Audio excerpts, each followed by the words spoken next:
কিন্তু এমন কিছু পড়া উচিত যাতে রাবার বুলেট, তারপরে ধরেন কাঁদুনে গ্যাস দিবে, সেখানে কি আমরা পানি দিব না, আমরা কি করব সেটি। তার মানে আমাদের এই কৌশলগুলো কিন্তু মানে এখন মাঠে যুদ্ধ, এবং এই যুদ্ধ ৯ মাস লেগেছে পাকিস্তানি হানাদারকে সরাতে। আমরা এই ১৬-১৭ বছরের হিসাব বাদ দেই, আমাদের ধরে নেই আমাদের শুরু হলো আজকে থেকে। এই অসহযোগ আন্দোলন আজকে থেকে ৯ মাস না হোক ৯ দিনের মধ্যে যাতে এই সরকার পতন করতে পারি, তাহলে ৯ দিনের কর্মসূচিগুলো আমাদের নির্ধারণ করতে হবে। ৯ দিনের আমাদের চাল ডাল ভাত, আমাদের পানি মুড়ি সবকিছু আমাদের ব্যবস্থা করতে হবে। এবং আমি ধরেন আপনি আপনারা আমরা যে যার মতো করে আমরা শুধুমাত্র মানে যদি পরিকল্পনা জায়গা থাকি চলবে না। এখন ধরেন আপনি, আমার বাসা হচ্ছে মিরপুর পল্লবী, আমার গ্রামের বাড়ি হচ্ছে ১৪ গ্রাম, এটি আমি যদি দুইটা জায়গায় যদি কনসেন্ট্রেট করতে পারি। এখন গোলচক্কর ১০ নম্বরের অবস্থা জয়নাল ভাইকে আমি একটু আগে বলেছিলাম যে ১০ নম্বর গোলচক্করে পুলিশ সরে পালিয়ে গেছে কিন্তু এখান থেকে। কারণ এই জায়গায় আওয়ামী লীগের দখলে ছিল, এখন বিএনপি, বিএনপি না আমি সরি দুঃখিত, জনতার দখলে। জনতার দখলে জনগণ সব চলে আসছে। এক পাশে হচ্ছে গিয়ে গার্লস আইডিয়াল কলেজ, এক পাশে হচ্ছে মিরপুর কলেজ, আর অন্যদিকে হচ্ছে কমার্স কলেজ। কমার্স কলেজ ছেলে আন্দোলন করেছে। তার মানে আমাদের কাজ থাকবে কি? আমাদের কাজ থাকবে আমরা যদি একজন ছেলেকেও যদি আমরা পাই, তার সাথে কথা বলে আমরা তাকে মাঠে নামাতে হবে। আমি জানি হয়তো দায় দায়িত্ব নিয়ে কাজ করা অনেক কঠিন। আপনি কাকে মাঠে নামাচ্ছেন, আপনি কার মায়ের বুক খালি করবেন সেটি বড় জিনিস না, কিন্তু আমরা সেটি করব। ধরেন এখানে ওয়াশিংটনে, ভার্জিনিয়াতে, মেরিল্যান্ডে প্রায় 450 ছেলেপেলেরা থাকে। এই 450 ছাত্র, এই 450 ছাত্র কোন কোন বিশ্ববিদ্যালয়ে পড়ে, আমি সারা রাত ধরে আজকে এই ডেটাগুলো সংগ্রহ করে আমরা প্রায় 70টা ছেলে মেয়েকে মেসেজ দিয়েছি যে চলো আমরা এখন কিছু একটা করি, তোমরা কি কিছু করতে চাও কিনা। তারাই বলেছে চলেন আমরা এমবেসি ঘেরাও করি, দূতাবাস ঘেরাও করি। এই যে তাদের মধ্যে একটা, দেশের বাইরেও তাদের মধ্যে একটি কাজ হয়েছে। অর্থাৎ আমি মনে করি আমাদের এখন কৌশল নিয়ে আলোচনা করার খুবই যৌক্তিক অবস্থান সৃষ্টি হয়েছে। হয়তো আমার কৌশলে অনেক কিছুই আমার আসছে না, কিন্তু এখানে যারা আছে জয়নাল ভাই হয়তো তার আরো কোনো কৌশল নিয়ে আসতে পারে, সেগুলো নিয়ে আমরা আলোচনা করি। মাসুম ভাই আছে, তারপরে এখানে মামুন ভাই আছে, সবাই যারা যারা আছে, সাকিবুল, আমি অনেক কিছু দেখতে পাচ্ছি না কারণ রোদ। আমি মনে করি আমাদের এখন টিটু ভাই নয়ন এই ভাই, নাগরিক হুমায়ুনও টিভি, আছে।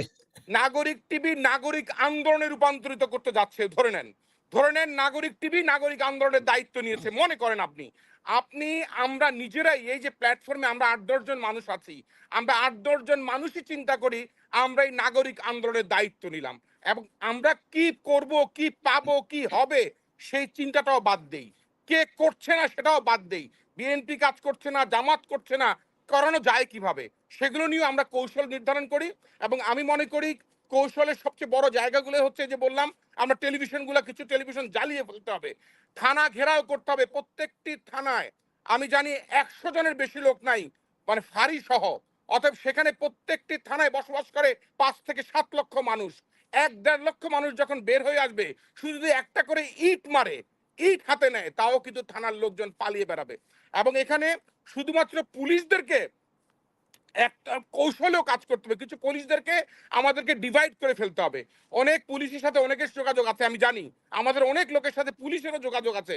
পুলিশদেরকে ডিমোরালাইজ করে ফেলতে হবে, বলতে হবে তোমরা আর দেশের মানুষের উপর গুলি গুলি ফেলো না। কারণ এই পুলিশদেরকে সাথে আপনি যুদ্ধ করবেন, আপনি যুদ্ধ করার থেকে যদি তাদেরকেও যদি কনফ্লিক্ট করতে পারেন, তাদেরকেও যদি ডিভাইড করতে পারেন, এবং তারাও যদি কিছু কিছু সংখ্যক লোক ভাবে যে না আসলে আমরা তো আর আর কত গুলি ছুড়বো, কত মানুষকে মারবো, আমরা তো এতদিন মেরেছি, 17 বছর মেরেছি, আমরা কালকে সকাল থেকে আর মারতে চাই না। অতএব এগুলোও করতে হবে, তার মানে কৌশল করতে হবে, কিছু স্ট্র্যাটেজিক্যাল পয়েন্ট হাতে নিতে হবে, এবং সেই সাথে অ্যাকশন ওরিয়েন্টেড কাজগুলো আমাদের মাথায় দিতে হবে, কি কি অ্যাকশন করা যায়। কারণ এটি কিন্তু আজকে কিন্তু শুধুমাত্র এই কোটা